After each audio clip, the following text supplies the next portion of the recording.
जब मेरे बेटे का इंतकाल हुआ तो तकरीबन दिन का कोई 2:30 से 3 का टाइम था।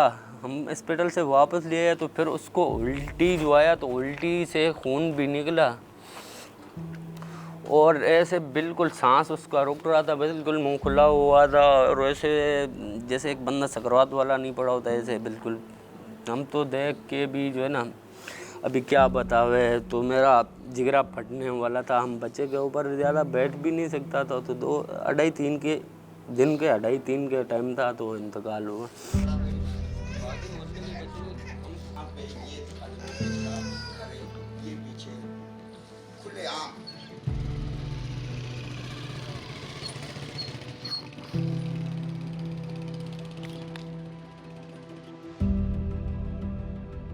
अली मोहम्मद गोट में ये मोबाइल अस्पताल इस वक्त इस इलाके में और इससे मुत्तसिल जो गोट हैं उनको तिब्बी सहूलियात फराहम कर रहा है।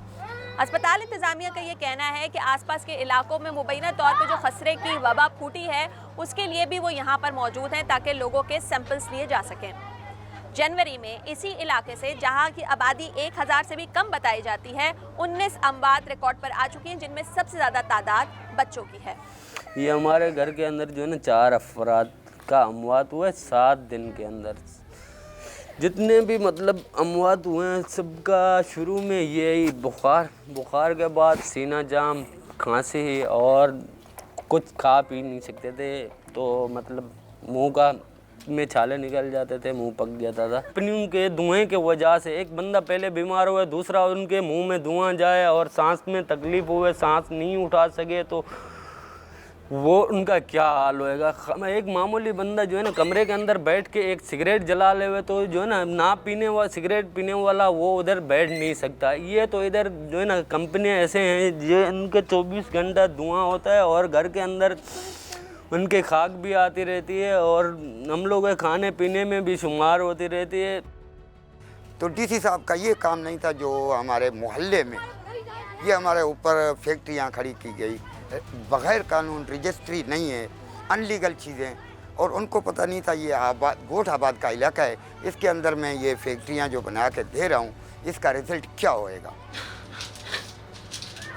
25 जनवरी के बाद इस इलाके में महकमा सेहत सिंध और इदारे माहौलियात की टीमों ने दौरा किया और यहाँ से मुख्तलिफ सैंपल्स जमा किए जिनमें खून के टेस्ट भी किए गए और बलगम के टेस्ट किए गए और इदारे माहौलियात ने यहाँ के फ़िज़ाई आलूदगी का भी जायज़ा लिया।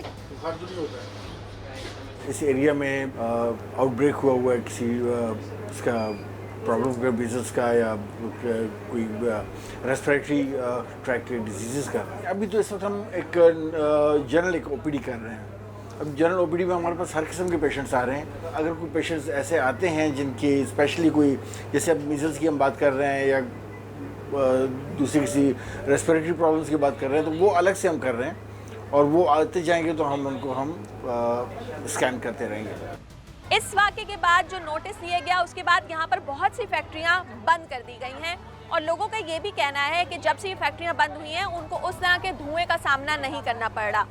लेकिन वो इस बात की भी शिकायत कर रहे हैं कि जो सहूलियात उन्हें अब फराहम की जा रही हैं या जो एक्शन अब लिए गए हैं अगर बर वक्त ले लिए जाते तो उनके बच्चे इस तरह से मौत के मुँह में न जाते। से मेरा जवान बेटा ऐसे समझ मेरा बेटा तो नहीं था, मेरा एक दोस्त था और 24 घंटे मेरे साथ होता था, मेरे साथ ही मजदूरी करता। मरने के बाद ऐसे समझ मैं खुद भी मर चुका हूँ, लेकिन कुछ वजह ऐसे हैं जिसकी वजह से हम जिंदा लाश बन के चल रहे हैं। और ये मेरा बेटा है जिसका उम्र 3 साल है, जो मेरी बीवी का इंतकाल हुआ उसका आखिरी निशानी यही है जिसके सहारे और जिसकी वजह से ज़िंदा बैठा हूँ। तो ये मेरा ज़िंदा रहने का वजह यही है।